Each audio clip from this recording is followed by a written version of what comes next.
ಯಾರು ಮುಖ್ಯಮಂತ್ರಿ ಆಗಿರಬೇಕು, ಯಾರು ಇರಬಾರ್ದು, ಯಾರನ್ನು ಉಳಿಸ್ಬೇಕು, ಇದು ನಮ್ಮ ಕೆಲಸ ಅಲ್ಲ. ಆಡಳಿತ ಪಕ್ಷದಲ್ಲಿ ಅವರೇ ಹೊತ್ತು ಸಚಿವರು, ಶಾಸಕರೇ ಹೊತ್ತು ದಿನ ಬೆಳಗಾದ್ರೆ ಹೊತ್ತು ಬಡ್ದಾಡ್ತಾ ಇದ್ದಾರೆ.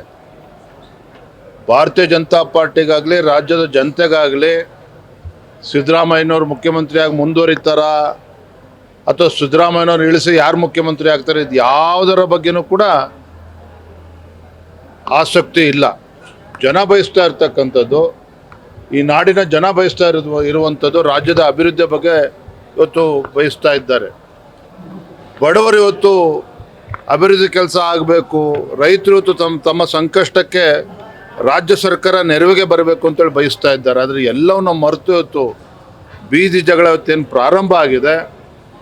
ಬರುವಂಥ ದಿನಗಳಲ್ಲಿ ಏನು ನವಂಬರ್ ಕ್ರಾಂತಿ ಅಂತೇಳಿ ಆಡಳಿತ ಪಕ್ಷದ ಶಾಸಕರು, ಸಚಿವರೇ ಮಾತನಾಡ್ತಾ ಇದ್ದಾರೆ. ಬಹುಶಃ ಇದೆಲ್ಲವೂ ಕೂಡ ಒಂದು ತಾರ್ಕಿಕ ಹಂತಕ್ಕೆ ಹೋಗ್ತದೆ ಅನ್ನುವ ಸ್ಪಷ್ಟ ಮುನ್ಸೂಚನೆ ಈಗಾಗಲೇ ಸಿಗ್ತಾ ಇದೆ. ಇದರ ನಡುವೆ ಸಿಎಂ ಏನು ಬದಲಾವಣೆ ಆಗ್ತದೆ, ಆ ಸಂದರ್ಭದಲ್ಲಿ ದಲಿತ ಸಿಎಂ ಆಗಬೇಕು ಅನ್ನೋ ಚರ್ಚೆನೂ ಕೂಡ ಮುನ್ನೆಲೆಗೆ ಬರ್ತಾ ಇದೆ ಸರ್. ಇವತ್ತು ಆಡಳಿತ ನಡೆಸ್ತಾ ಇರ್ತಕ್ಕಂಥವ್ರು ಕಾಂಗ್ರೆಸ್ ಪಕ್ಷ. ಆ ಪಕ್ಷದಲ್ಲಿ ಯಾಕೆಂದರೆ ಸ್ಪಷ್ಟ ಬಹುಮತ ಇದೆ. 136, 138 ಶಾಸಕರೊಂದಿಗೆ ಒಂದು ಸ್ಪಷ್ಟ ಬಹುಮತದೊಂದಿಗೆ ರಾಜ್ಯದಲ್ಲಿ ಅಧಿಕಾರದ ಚುಕ್ಕಾಣಿ ಹಿಡಿದಿರ್ತಕ್ಕಂಥ ಕಾಂಗ್ರೆಸ್ ಪಕ್ಷ ಅವ್ರು ನಿರ್ಧಾರ ಮಾಡಬೇಕು ಏನಾಗಬೇಕು ಅಂತೇಳಿ. ಆದರೆ ಯಾರು ಮುಖ್ಯಮಂತ್ರಿ ಇರಲಿ, ಹೋಗಲಿ ಅಥವಾ ಇನ್ಯಾರೇ ಬಂದರೂ ಕೂಡ ಈ ರಾಜ್ಯದಲ್ಲಿ ಇವತ್ತು ಕಾಂಗ್ರೆಸ್ ಸರ್ಕಾರದಿಂದ ಅಭಿವೃದ್ಧಿ ಮಾಡೋದಕ್ಕೆ ಸಾಧ್ಯ ಆಗೋದಿಲ್ಲ. ಕಾರಣ ಏನಪ್ಪ ಅಂತ ಹೇಳಿದ್ರೆ, ಏನು ಗ್ಯಾರಂಟಿ ಇವತ್ತು ಇಡೀ ದೇಶಕ್ಕೆ ಮಾದರಿ ಅಂತೇಳಿ ಸಿದ್ದರಾಮಯ್ಯನವರು, ಡಿ ಕೆ ಶಿವಕುಮಾರ್ ಹೇಳ್ತಾ ಇದ್ರಲ್ಲ, ಇದೇ ಕಾಂಗ್ರೆಸ್ ಸರ್ಕಾರ ಆಡಳಿತ ನಡೆಸ್ತಾ ಇರ್ತಕ್ಕಂಥ ಹಿಮಾಚಲ ಪ್ರದೇಶದಲ್ಲಿ ಆರ್ಥಿಕ ಸಂಕಷ್ಟಕ್ಕೆ ಸಿಲುಕಾಕೊಂಡಿದೆ ಹಿಮಾಚಲ ಪ್ರದೇಶ. ಅದೇ ರೀತಿ ತೆಲಂಗಾಣ ರಾಜ್ಯದಲ್ಲಿ ಸ್ವತಃ ಮುಖ್ಯಮಂತ್ರಿಗಳು ಸರ್ಕಾರಿ ನೌಕರಿಗೆ ಸಂಬಳ ಕೊಡೋದಕ್ಕಾಗ್ತಾಯಿಲ್ಲ ಗ್ಯಾರಂಟಿಗಳಿಂದ ಅನ್ನೋ ಮಾತನ್ನು ಅವರು ಕೂಡ ಹೇಳ್ತಾ ಇದ್ದಾರೆ.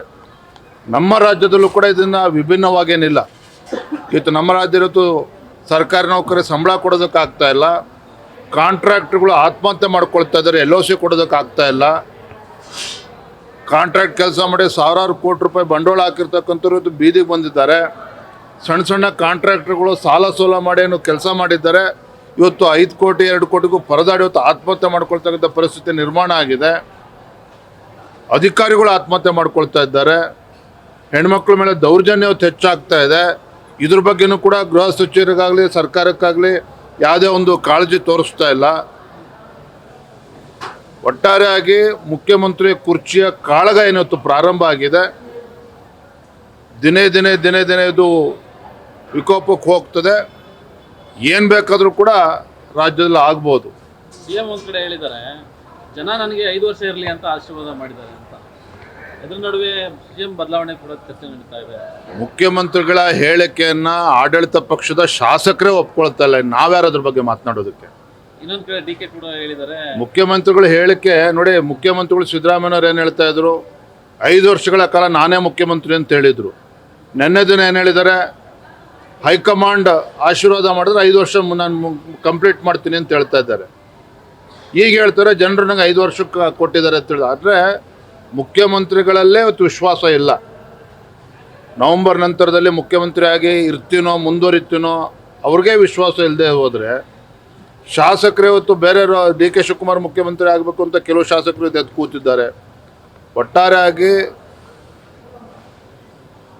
ಕಾಂಗ್ರೆಸ್ ಪಕ್ಷದ ಆಂತರಿಕ ಕಚ್ಚಾಟ, ರಾಜ್ಯದಲ್ಲಿ ಅಭಿವೃದ್ಧಿಯನ್ನು ಸಂಪೂರ್ಣವಾಗಿ ಮರೆತಿದ್ದಾರೆ. ರೈತರು ಬಡವರ ಬಗ್ಗೆ ಇವತ್ತು ನಿರ್ಲಕ್ಷ್ಯ ಇವತ್ತು ಮೇಲ್ನೋಟಕ್ಕೆ ಗೊತ್ತಾಗ್ತದೆ. ಅತಿವೃಷ್ಟಿಯಲ್ಲಿ ಪರಿಹಾರ ಕೊಡ್ತಕ್ಕಂಥ ಯೋಗ್ಯತೆಯೂ ರಾಜ್ಯ ಸರ್ಕಾರಕ್ಕೆ ಇಲ್ಲ ಅಂತ ಹೇಳಿದ್ರೆ ಮುಖ್ಯಮಂತ್ರಿ ಇದ್ರೇನೋ ಬಿದ್ರೇನು. ಇವತ್ತು ಗ್ಯಾರಂಟಿ ನ್ಯೂಸ್, ಸುದ್ದಿ ಖಚಿತ, ನ್ಯಾಯ ನಿಶ್ಚಿತ.